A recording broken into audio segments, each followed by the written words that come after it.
Alors je connaissais le groupe Primonial et surtout je suis fasciné par ces bateaux qui volent, qui sont construits en fibre de carbone comme Solar Impulse, qui volent comme Solar Impulse et qui ont été construits par un chantier naval comme Solar Impulse. Et c'est là le paradoxe, hein, c'est que la voile parfois nous amène technologiquement plus loin que l'aviation.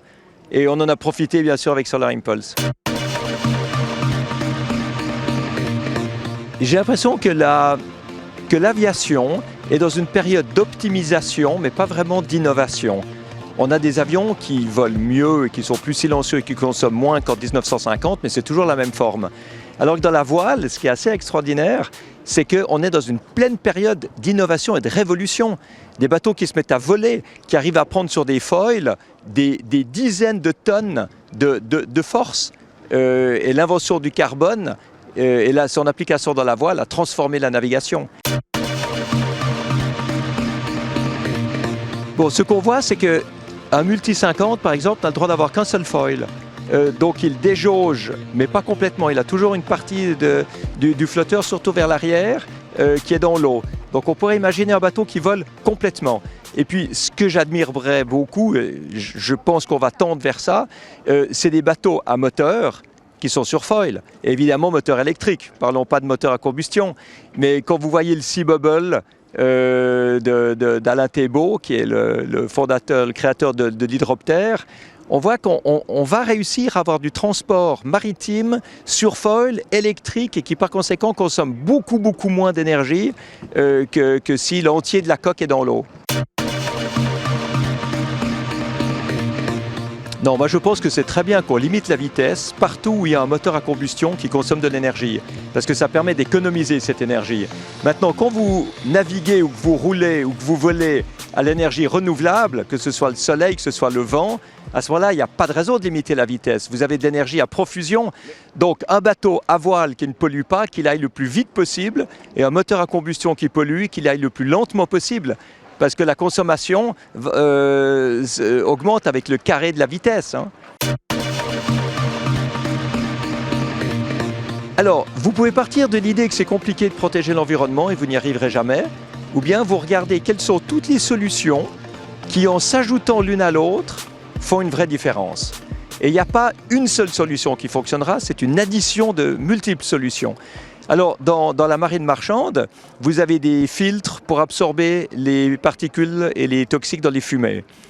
Vous avez la possibilité d'avoir des moteurs à gaz plutôt que cet épouvantable bunker fuel, comme on l'appelle, c'est ces carburants très lourds et très peu raffinés qui sont horriblement polluants.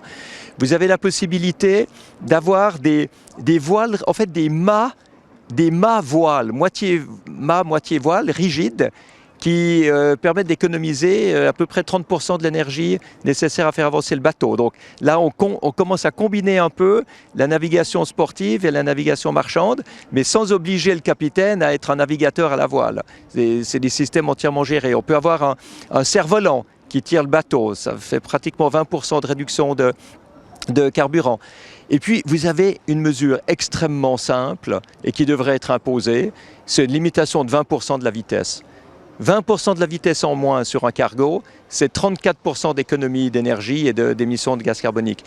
Donc on voit qu'il faut tout combiner et on peut y arriver. Mais vous avez les armateurs français qui ont pris un engagement pour y arriver. Ce qu'il faut, c'est que les armateurs du monde entier soient obligés de faire aussi bien que les pionniers.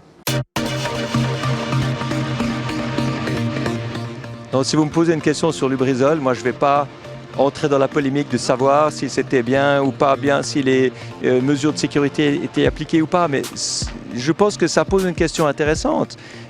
C'est le fait que notre monde aujourd'hui est entré dans une sophistication telle qu'on prend de plus en plus de risques pour assumer notre confort, notre mobilité, notre niveau de vie, etc. Alors on utilise des produits chimiques dangereux. On met des pesticides, on met des engrais qui détruisent la terre, on met des antibiotiques et des hormones dans la nourriture, on met du CO2 dans l'atmosphère, du plastique dans les océans. C'est-à-dire qu'en fait, on a perdu le bon sens. On marche sur la tête et on est dans une course effrénée au confort et au développement et les mesures élémentaires de bon sens passent malheureusement au second plan. Donc je pense que c'est là qu'il faut que les gouvernants aient un rôle de leader et pas seulement de manager. Quand on manage, on est souvent en retard. Le leader, c'est celui qui a la vision, c'est celui qui montre où aller, pourquoi y aller et comment y aller, et qui motive tout le monde à y aller. C'est de ça qu'on a besoin. On a besoin de politiques qui soient dans le leadership. Alors ce que j'ai remarqué, c'est que le monde de l'exploration a exploré des territoires et de nouveaux domaines pendant des siècles, et qu'aujourd'hui, il s'agit d'autre chose. Il s'agit d'explorer des nouvelles manières de faire et de penser pour améliorer la qualité de vie sur la Terre.